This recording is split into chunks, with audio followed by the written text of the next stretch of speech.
Good evening and welcome back to the second hour of Current Issues. I'm your host, Hesham Tillawi. Apologize for all the people that we could not get to. I mean, the phone system was jammed, and sometimes because of all these many calls, what I understand, a few people were dropped off after they were put on hold. That's how crazy it is. I guess the ambassador was very popular out there tonight. And what we started talking about, ladies and gentlemen, in the first hour, it is, we have told you about this all the time, that media is programming your mind in a certain way based on a certain agenda to like and dislike whomever they want you to like and dislike whomever they want you to dislike. That's how it works. Unfortunately, that's how we believe what we see. We believe what we hear. It was Einstein, and if you think Einstein is smart, he probably is. He said, condemnation without investigation is the highest forms of ignorance. And, I don't think Einstein is a stupid person. After all, he's Einstein. So, condemnation without investigation is the highest form of ignorance. And I really believe it. If you hear something and you just believe it because the TV tells you, or you have a president that looks you in the eye and tells you things. Okay, let me tell you what I'm talking about. You believe this Geraldo Rivera guy for years and years and years and years about his reporting from Lebanon, his reporting from Baghdad, his reporting, and you think reporters are basically, yeah, that's him. In Baghdad, he was wearing like the mullahs of Iran, okay? So, but he was also running for a Knesset, that is the Israeli parliament, and then he changed his mind. Now, you can only run if you are a citizen of Israel. So this man has dual citizenship, but they kept all that away from you. Now, if you have a Muslim reporter, I bet they will tell you he's Muslim right away. And you're going to tell me, my God, his name is Rivera, he's Mexican or something. No, he's Puerto Rican. His father's Puerto Rican, his mother is Jewish.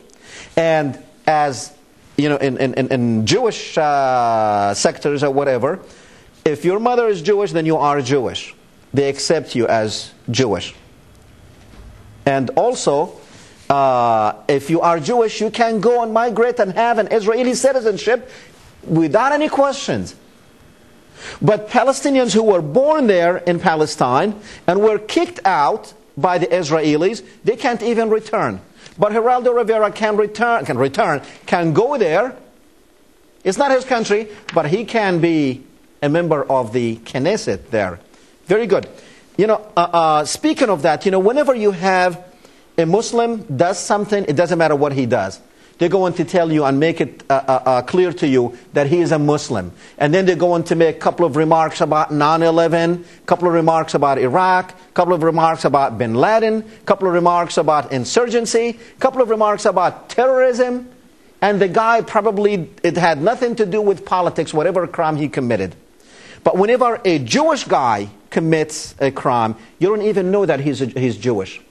I keep telling you the story about this Jewish doctor in Florida and he's in jail now, but he wanted to bomb a mosque there. What happened? You did not know that he was Jewish. They did not tell you that he was Jewish. They just said a Florida man.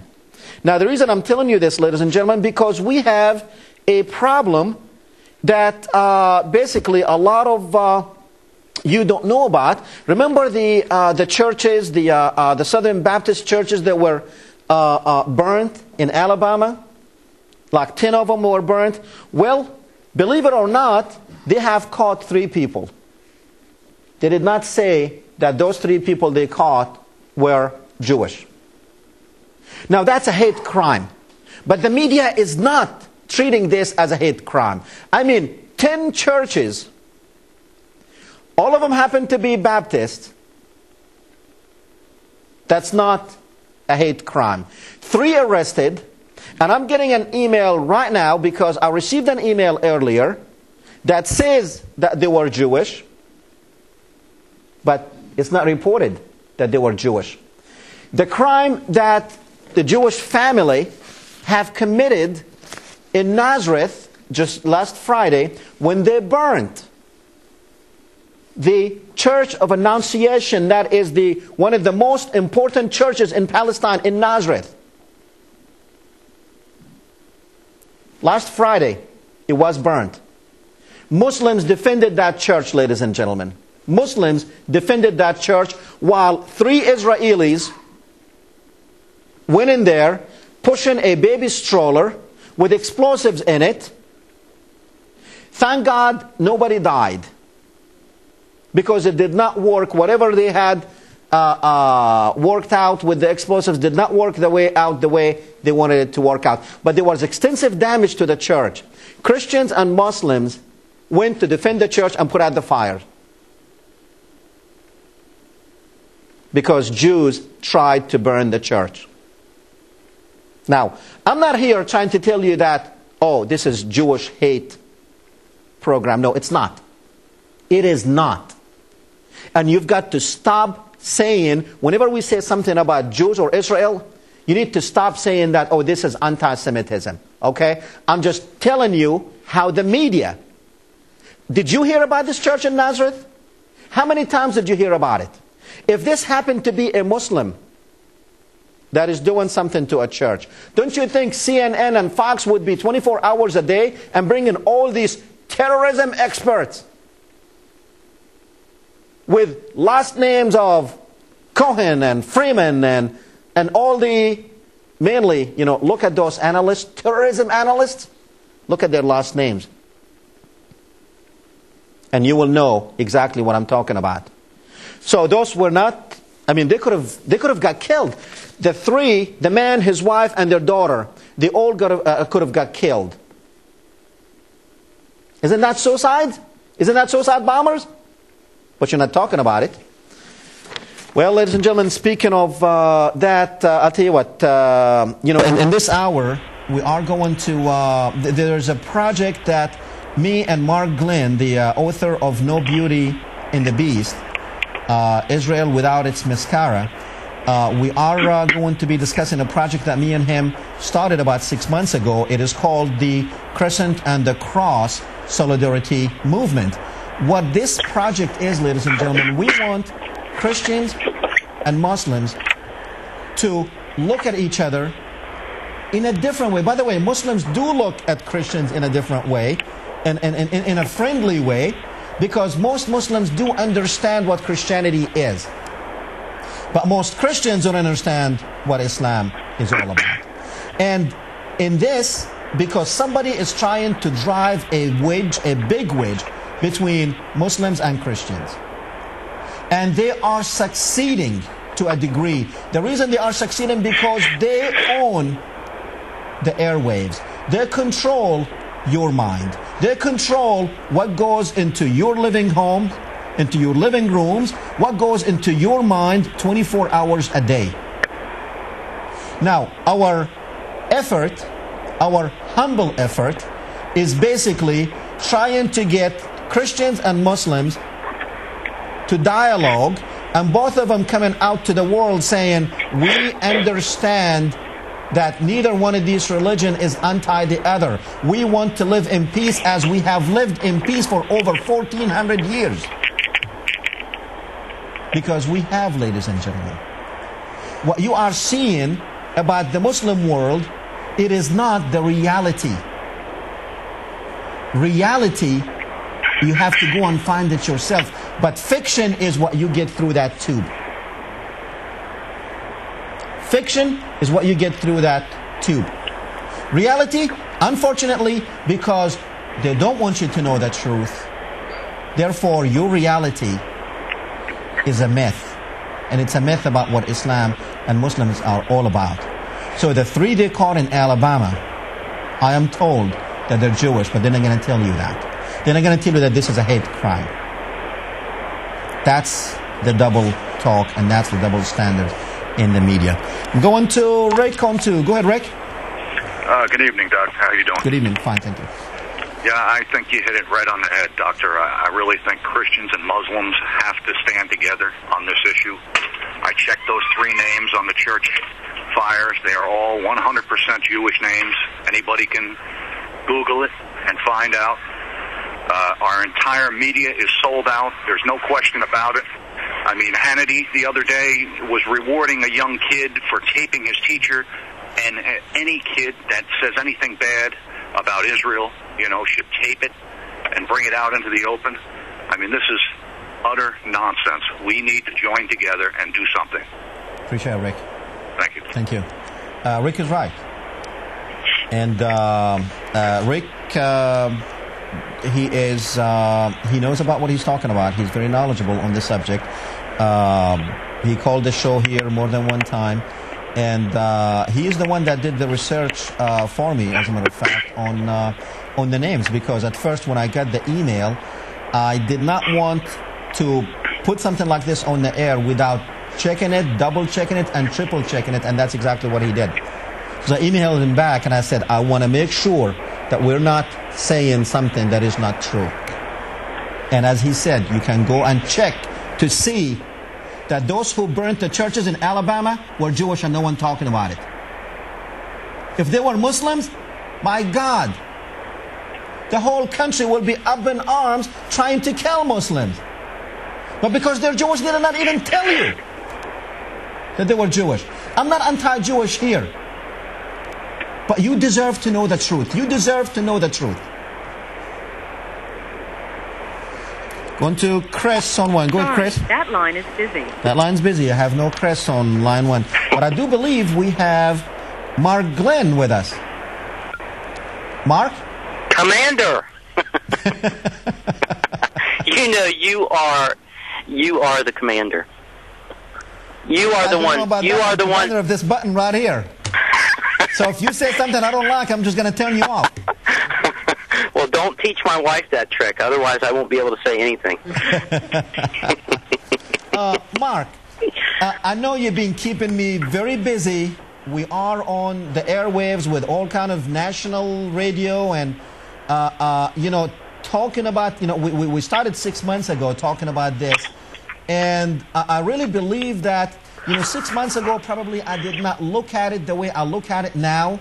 But now I see that there is really a need between Christians and Muslims to start dialoguing, and not just to start dialoguing, but actually to unite to defeat evil. Yes. Tell me about, tell our viewers, don't tell me, I know what we're talking about here because, you're my partner in this, but tell me about what are we trying to accomplish with the Crescent and the Cross Solidarity Movement? Okay. There are some hard realities that people have got to come to grips with, that they've got to understand, okay? Now, we are in the middle of World War III right now. Now, it may just look like it's isolated to countries such as Iraq and Afghanistan, but the people who are really behind this, they have a much larger agenda than simply these two countries. The people who are behind this, they want the whole pie for themselves. They don't want just one little slice. They want the whole thing. Now, these people, they are the ultimate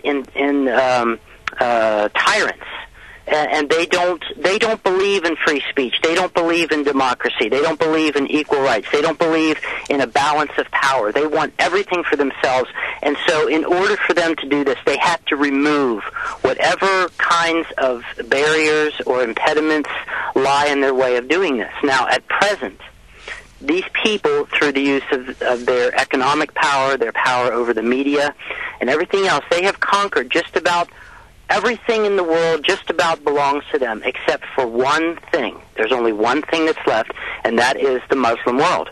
The Muslim world, they may own some of the governments of these countries, but they don't own the people. They don't own the hearts and the minds of the Muslims. And the Muslims right now are the only thing standing in their way, and because of that, that's why the Muslims have to be eradicated. You are watching a genocide in progress. They will not allow anything to take the place of themselves and of their agenda, meaning these people who want to take over the world. And so the only way they're going to be able to kill 1 billion people, and that is what we're talking about, is killing 1 billion people, is to use the technology and the might of the Christian world. Now, people ask me, they say, well, you know, is it just to get rid of the Muslims? And I say no. What the real issue here is that they want to get rid of Christianity, okay? You did an excellent job in the first part of this hour talking about what the real agenda here is, okay? It's not a Christian agenda. It is not a Muslim agenda. It is a Zionist agenda. And when you look at how Zionism got started, and it did not get started 100 years ago. It was started 2,000 years ago. And it was this agenda that Christ himself opposed. He was the first person to speak up against the Zionist agenda, because if you look at what the mentality was at that time of the Pharisees, they were the Zionists. They were the founding fathers of Zionism. It wasn't Herzl or Hess or any of these other guys. It was men such as Caiaphas and Ananias and the others. And so, in the end, what the Zionists want, besides total domination over the whole world, is that they want the memory of Jesus erased.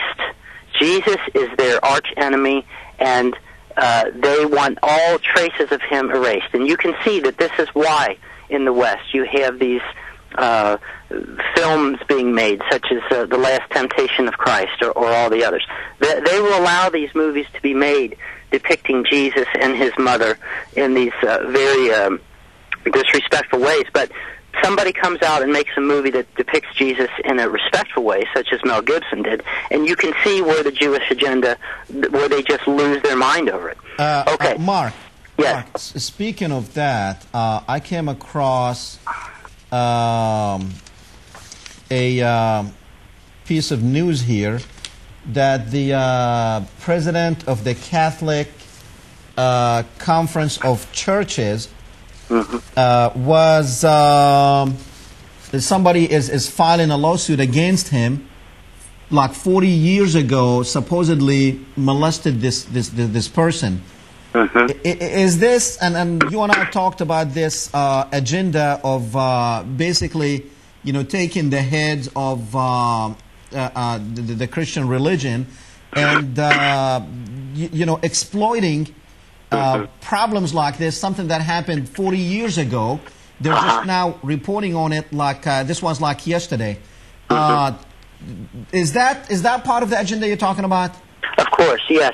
Interestingly enough, since we are in the midst of this discussion of all these conspiracies, Bella Dodd, she was a communist, a high-ranking communist official back during the 40s in the United States, card-carrying communist, and she saw that what she was involved in was an evil thing, and she left it, and she converted and became a Catholic. And after she did this, she wrote a book talking about her life when she was in the Communist Party. And one of the things that she details in her book, she talks about how it was her job during those years where she was very active in the Communist Party, that she was supposed to seek out young men for the priesthood who would be considered unworthy candidates, meaning that they had a proclivity towards homosexuality or pedophilia or something like that. So here's this one person who did have a lot of importance and a lot of bearing in the Communist Party back in the early days, and she's admitting that it was her job, and she was just one person. And the reason that she stated in her book that she was supposed to do this was because they were going to destroy the Catholic Church from within, because it posed the most substantial threat, I guess, in terms of Christian religions. Because when you talk about the Protestants, you're talking about 2,000 different religions, okay? Whereas the Catholic Church, it is the largest single Christian church. Now, this thing that's going on, I believe it's with this bishop right up here in the part of the country where I live, which is in Spokane, Washington. I have no doubt that a lot of these stories are true about priests molesting or abusing people. I have no doubt that they're true. But the amount of press, certainly, that it has been getting over the last couple of years, you know, why are we only hearing about it now, just in the last 2 years? If it supposedly has been going on for the last 40 years, why are we only hearing about it now? And so we need to look at these things as being a concerted effort. There's an agenda behind it. And so we have to, like as you did, we have to ask the obvious question, which is why? Why are they bringing it up now? And so I believe, in the end, what I believe is going to happen is that the synagogue, okay, they are going to use the Catholic Church to rally the world's 1 billion Catholics into supporting this war against Islam. If you're talking about one group of Christians, the largest group of Christians that there is in the world, it is the Catholics. Now speaking of Catholics and Muslims, Catholics and Muslims enjoy a particular relationship, within Islam and Christianity? I want to say, are they closer together than, let's say, other denominations? Yeah, I would say that they are closer, with the exception possibly of like the Orthodox Christian churches, that like the Syrian Orthodox or some of the others that have been in the Middle East all this time. But in general, we should remember that that the Catholics, that they possess a Western mindset. Okay, so they see things in a very different way than people from the Middle East do. You take a Christian from the Middle East and a Catholic from Rome, and they will see things on many issues in a very different way. And so I wouldn't necessarily, even as a Catholic, I will say, that I really am one of very few Catholics who entertains the kinds of ideas that I have about Islam. For the most part, they really, you and I have talked about this. Catholics, they don't read their Bibles. They don't, they'll read the encyclicals that the popes have put out, which are very good and they're very important, but there is much more to it, especially now, okay, because now we find ourselves in a real mess here, and most Catholics that you talk to, they really don't have a good bearing, a good understanding of what is going on. They don't have a good understanding of what Islam is or what Muslims believe, and so in that regard, they are very lacking in this okay. Subject. Mark, we're going to go to the phones, and then we'll come back and continue discussion. Go ahead, caller on line one. Yes, hello, Dr. Tillawi. Hi. May I speak to Mark? Sure, go ahead. Look, here's what I want to know. Mark, I was raised a Christian. Of course, I am not one anymore. I've kind of moved on into the enlightenment phase of my life. But the whole thing is this. I noticed Sunday that John Bolton and several people from the administration appeared at the AIPAC meetings on a Sunday, okay, where they was talking about attacking Iran and whatnot, okay. But the whole thing is this. Jack Abramoff, who's the biggest crook around, he wouldn't attend something that the president gave on a Saturday at his ranch because he said it was the Sabbath day. Now, right. That's a good question, yeah. What I want to know is this. Does the Jews disrespect this so-called Christian White House so much that these people even come on that day of worship for Christians, which is a Sunday, and they sit in there with Jews instead of tell the Jews, hold it, look, Sunday is our day of worship, okay, could we switch it to a Monday morning?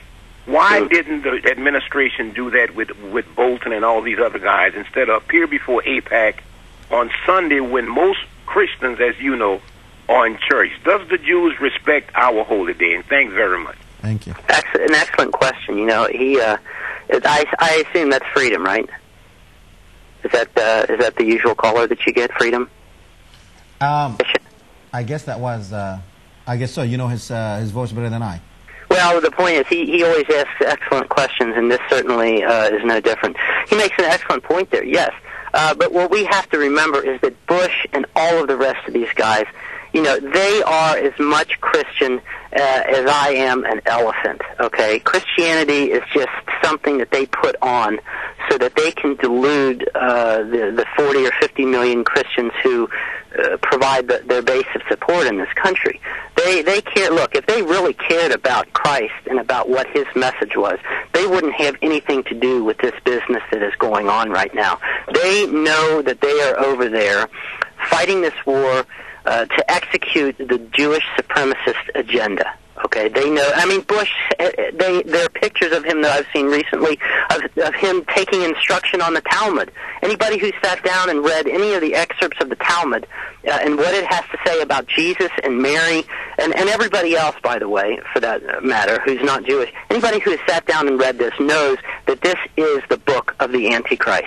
Okay, so for Bush to put on that skull cap and to sit down and to read this book, this abomination, and yet to call himself a Christian is, I know that freedom is not diluted on this, but anybody else out there who considers himself a serious Christian and who considers Bush to be a Christian, look, people, it's late in the game, and it is time to wake up. Okay, now, let me ask you a question, Mark, that was asked of me last week. I had a caller, Larry, I believe. He said, before he hung up, he said, we will all be bowing down to a Jew, speaking of Jesus. And I made a comment that Jesus was not a Jew. And as a matter of fact, I did, after the show, just to make sure that what I'm talking about is really out there and Christians do believe in it. I found some articles from written by Christians, pastors and priests and deacons and all the ranks in Christianity. And all anyone has to do is just to Google in or do a search on Jesus was not a Jew, and there's some good articles there. Now, tell me why the perception in a lot of Christian churches that Jesus was a Jew. Tell me about that, and tell me why he was not a Jew. Okay. Well, let me preface this by saying that this is something that I just accepted as a matter of fact up until, recently when I began to do a little bit better study. It was just an accepted fact that Jesus was a Jew. I guess in the same way that in America we say without thinking about it, oh, we're a free country, okay? So, but now that I have done some study and some research, I can't embrace this anymore. I mean, when you talk about how can you talk about Jesus being a Jew when he grew up in Galilee? Anybody who knows anything about Galilee, the territory to the north, it was a land of the Gentiles, okay? And when you're talking about the Jews, you are talking about people from Judea or from the tribe of Judah. Now, you have people who use circumstantial evidence, and you can't even call it that in the Gospels, that say that Jesus was a Jew, but there's nothing in the Gospels that say that Jesus was a Jew. In fact, the only reference being made of him being a Jew is when Pilate hung the placard above the cross that said, Jesus of Nazareth, King of the Jews, and the Jews went out of their minds. They said, he will never be our king. Okay, so Mark, let me just stop you here for 1 second. Now, racially, he could not be a Jew, right? Well, now, let me, before you answer, that's right, he cannot. Remind you that's exactly right. That there is a difference between the Israelites and Jews.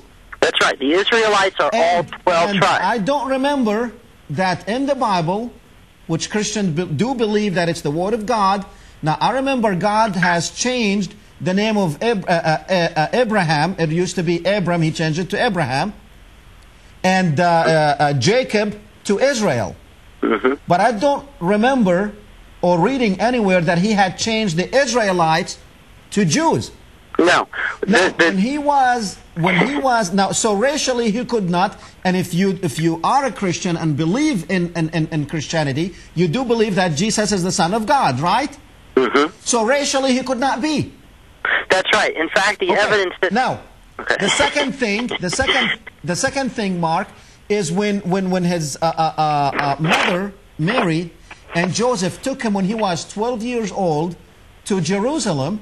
And they took him there so he can read the laws of Moses, the written laws of Moses. And as a matter of fact, they lost him there for 3 days, and they came back thinking that he probably went home with some of his kinfolks. But when they came back, they found him 12 years old, found him in the temple, arguing with the Pharisees, and telling them that there is no way, and they were so impressed with this 12-year-old kid that he knows so much about their religion, and he's telling them that this is not God's religion, and I am not part of this religion.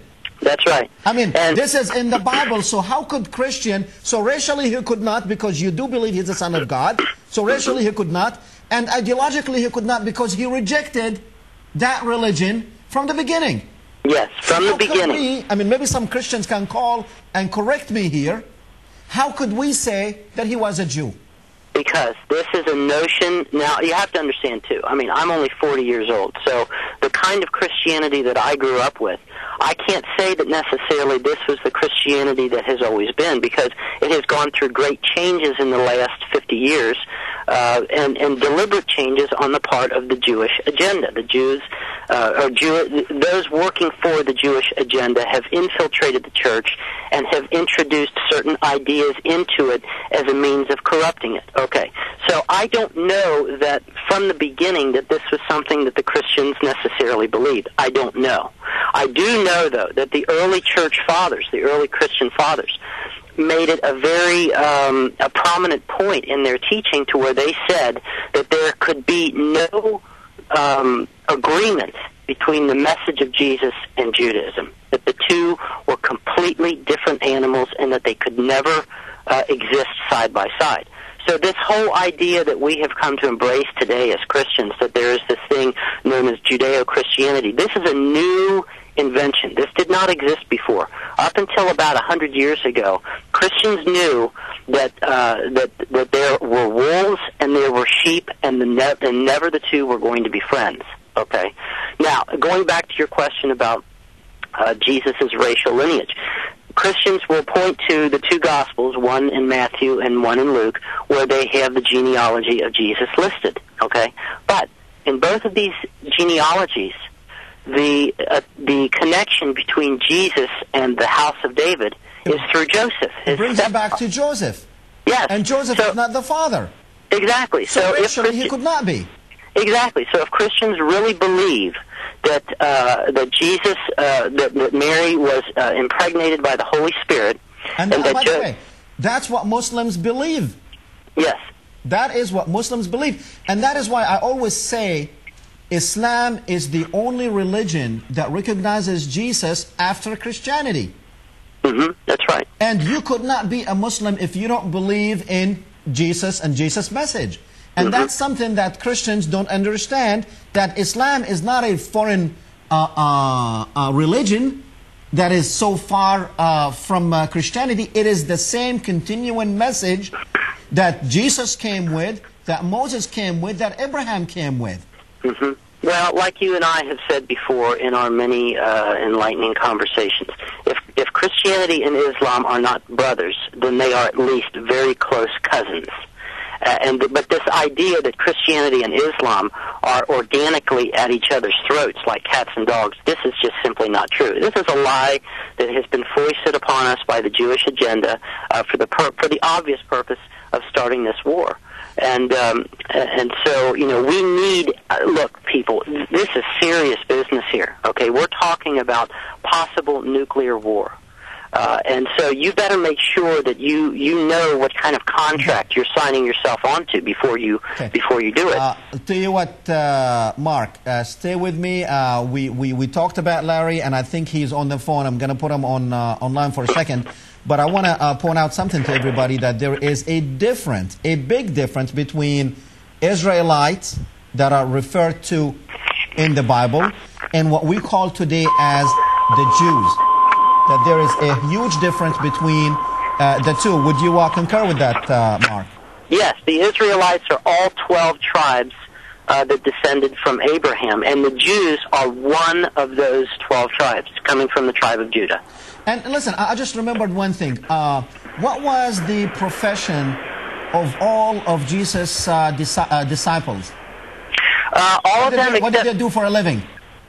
Well, they were fishermen. Fishermen. Fishermen. Okay. They were fishermen. So in order for them to be fishermen, they would be close to a sea, which is the Sea of Galilee. They could not be fishermen living in Judea. No. In fact, the only Judean... That's another example that he is not a Jew. Okay, we're going to go to Larry, and Larry is going to tell us why he believes that he is a Jew. Go ahead, Larry, you're on. Hey, one of them was a tax collector, too. Don't forget. Huh? One of the disciples was a tax collector, too. No. The tax collector, that was not even a disciple. You're talking about...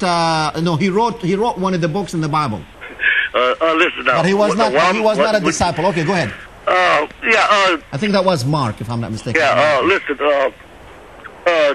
the lineage of Jesus came from Mary, it didn't come from Joseph. Okay? Read the Gospels and you'll find out. Then why does it go all the way to Joseph, Larry? No. King David. Read. She came from King David. The genealogy is right there, and you can see it. No.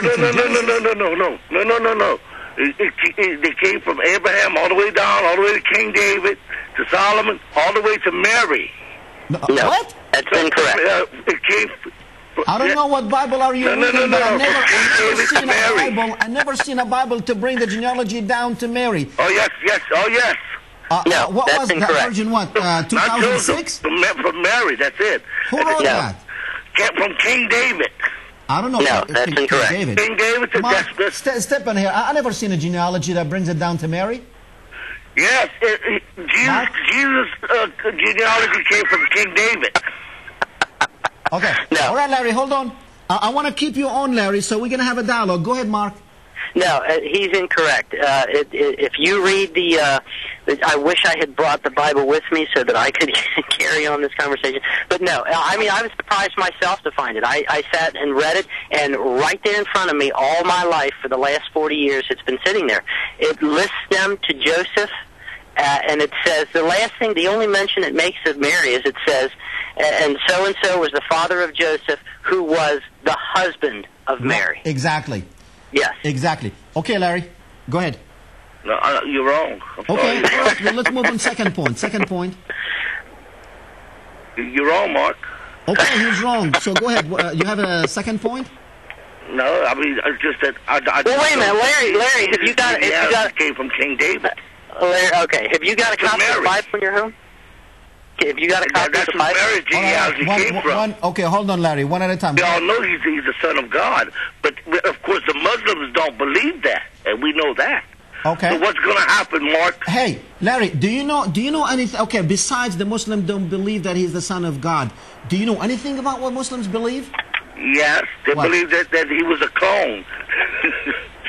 They believe that Jesus is that Allah put a clone in his place. That's what the Muslims believe. Yeah, but why are you laughing about that? You shouldn't be laughing about other people's religions. No one is laughing at Christianity here. Oh, really? Yes. You're not laughing? Yes, you're laughing. Yes, you're laughing. You and Mark both are laughing at it. Why? No, we're not. We are trying to point to you and to a lot of Christians out there that you are being programmed in your head to believe that when God said Israelites, Mary was an Israelite. She was not a Jew. And Dr. Tillawi, Joseph was an Israelite. He was not a Jew. Dr. Tillawi, when you said, don't believe everything you hear, you just heard something on your computer about, I just heard that 3 people burned the churches. No, let me tell you something. Before I put it on the air, I had 3 times sent it back to our research department, okay? And I told them, I said, I want to make sure before we talk about this on the air, I want to make sure 100% that they are. And they are. They're college students. Does it matter? Oh, you think these Jews, the Jews got together and said, let's burn these churches? 10 churches? Oh, wait. And you're not wait a minute, Larry. And so you have 3, Larry, hold on a second. Okay. So you have 3 Jews, they'll go down and burn 10 different churches, and you saying it's not Jews got together and said, let's go burn these churches? No, they were driving in the car and they passed by a church and said, hey, why don't we go and blow up that church? Is that how it happened, Larry? But you're not a Jew hater, though. I am not a Jew hater. I am telling you, because if this was a Muslim that did this to a church, believe me, CNN and Fox and everybody will be programming this in your head 24 hours a day. A Muslim has never done this to Christians overseas. Oh, no way. Larry, wake No way. Wake up. Let's go with Chris on 2. We have so many ignorant people out there. Chris. How you doing? I hope I don't rank among the ignorant. Oh, no, you're not, Chris. You're a good guy. Hey, listen, I just want to say I've been kind of watching what's going on, and I don't think a lot of people in this country really realize, and if you go back far enough, y'all might be the same people. I think you are. I think we all are, basically, and we're all in God's family. But tell me about where the Christian faith and the Muslim faith divide as far as for where does Muhammad play? What was Muhammad I mean, you know, we talk about Jesus. We know who Jesus was. And it's kind of interesting that you're saying, you know, the crescent and the cross. And, I mean, that would be great, man, if we could just sit down and have a dialogue. I think it's fantastic. But explain to a lot of people in this area and, well, there we go, something. But, I mean, what is it? Where did Muhammad play his part in Islam, and what is the differences? Islam, if you look at the Quran, they do connect with Christianity. Oh, definitely. So, I mean, you know, you can't hate Jews if you don't hate Jesus because he was a Jew. We don't hate Jews. No one said that's we what hate I'm saying. Jews. Okay, well, sometimes some people could say... But you see, Chris, you are really saying an extremely important word here. If you speak of Jews in any kind of connotation, it doesn't matter, right away people think you hate Jews, you're anti-Semite. That is what the media has got people to believe. Now, when and I you know what, you're a form of media right now, so enlighten us some about... I am, but you know what? You know the difference between me and CNN? No one has my chains. But CNN, Fox, and everybody else, they have chains. And if they step off the line, they will yank that chain. No one is yanking my chain. And that's the difference between And I like that. That's why I watch you. Thank you. I appreciate it. Thanks. But hey, man, wait. Don't cut me off yet. Okay. I mean, explain to us when we talk about Muhammad. And I mean, you know, we know the deity of Jesus Christ, but Muhammad was a good guy, too. Yes. How about him? Where does the Quran and the Bible differ? And what is, you know... If Christianity is 2,000 years old and Islam is 1,400, well, then where's the difference? Connect those, or enlighten us. I'll tell you. Okay, thank you. Okay, before I answer that question, received an email to also to tell you that Jesus said, talking to the Jews in the temple, okay, you are not of Moses nor of Abraham, but of Cain, who was of the wicked one. That seems to wrap up the case to me, the guy that's sending me this. You know, it says that seems to wrap it up. And if this doesn't wrap it up, and I think today you were talking about old wine and new wine, Mark? Yes, about old wineskins. When Christ said, he was referring to the Pharisees, and he said, you cannot pour new wine into old wineskins, because if you do, the old wineskins will burst, okay? And what he was saying, in effect, was, you cannot mix what it is that I am teaching with this old, worn-out wineskin known as Judaism. And we can see it to this day, because Judaism will not have anything to do with Christianity or with the message of Christ. Judaism will have nothing to do with embracing other non-Jews as being equals. And so when Christ was saying, you cannot pour this new wine of my... and incidentally, too, you know, think of Jesus' first miracle. His first miracle was at the wedding feast of Cana. And what did he do? He turned water into wine, and they remarked that it was the best wine that they had ever had. So what he was saying is, my message, my delicious, sweet, healthy wine will never be a part of this old Judaic wineskin.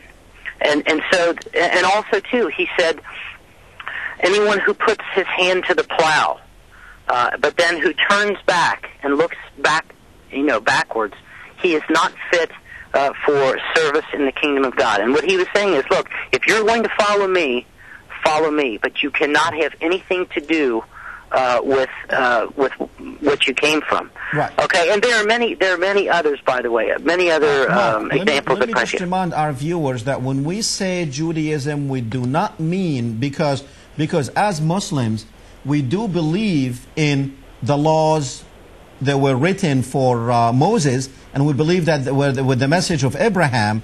Now, we are not talking about that type of what was called back then as the Israelites and their religion. Exactly. What we are talking about is this new thing that happened after the Babylonian exile, where the Talmud was written, and basically that is the highest authority now in the religion that is known today. And by the way, not all Jews believe in that tradition. There are still a lot of Jews who believe in the tradition of the original tradition Exactly. of Abraham and Moses. And that is very critically that people need to understand that we are talking about, to me, the Jewish religion, the original Jewish religion has been hijacked. Because let me tell you something. I was at a debate a couple of weeks ago, right here at the university, and the rabbi, and I was ignorant. I was ignorant in the Jewish religion, or the Jewish doctrine as this rabbi represented. He said, we were talking about, was Jesus God? And that was the discussion. And he did say something that I thought it was, to me, I was boiling. My blood pressure shot up because I couldn't hear any more blasphemous about Jesus and the Blessed Mother, peace be upon her, from a rabbi. I did not really think this is how they think about Jesus and his mother. He said that she was a little girl. She slept with a Roman soldier, so the son was the son of a little girl. And when it was translated from Hebrew or Aramaic or whatever to Greek, that supposedly in the Greek language, they could not translate. It was the easiest way to understand the translation of the son of a young girl was the son of a virgin.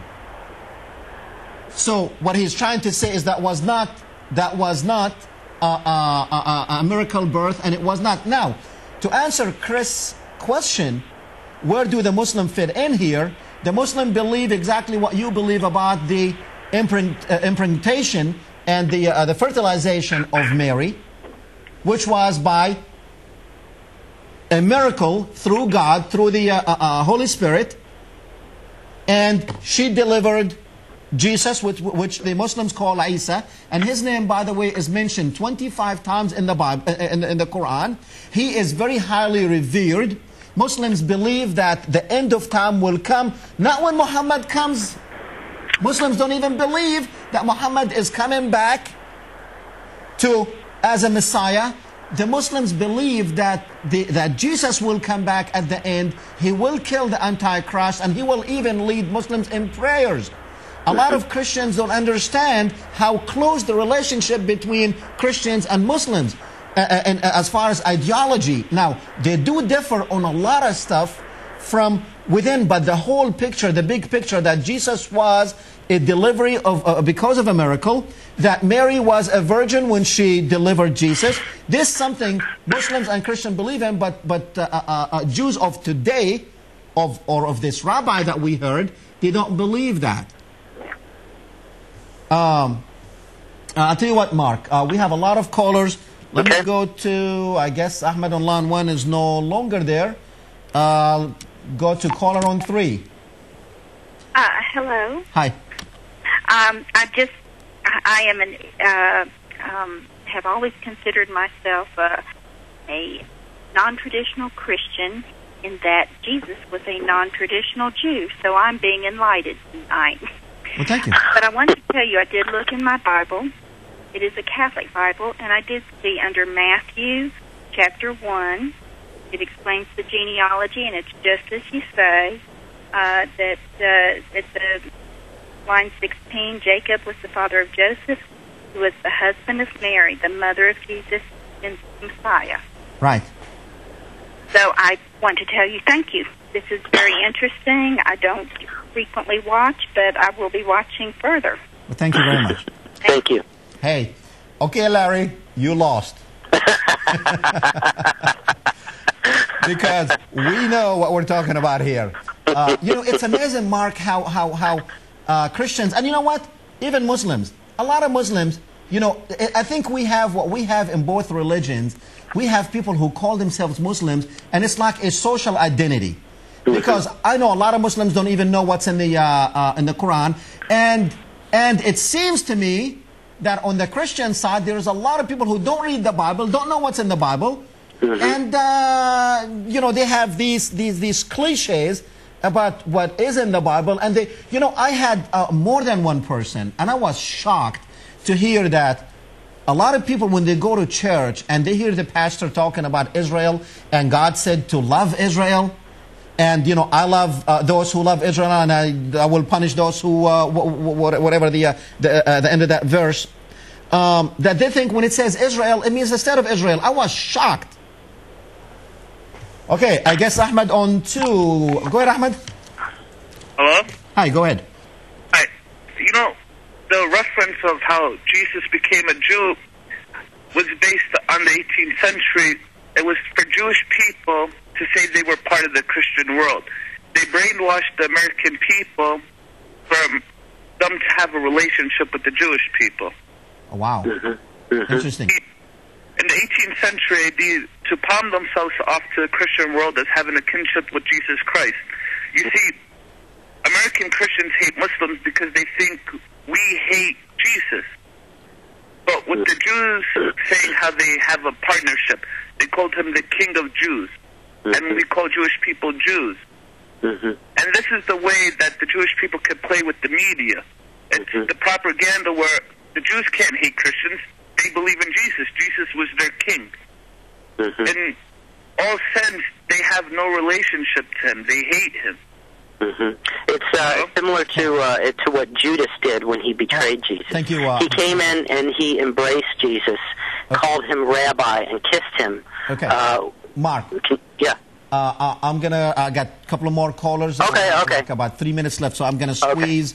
Go ahead, Freedom. 30 seconds. Mark, I have 2 questions to ask you and Dr. Tillawi. What was the religion of the average Arab when Yahshua the Messiah, who they call Jesus, walked the earth? And also, that's enough. Okay, I'm just going to let y'all answer that. You want to answer that, Hesham? Yeah, because you don't know the answer.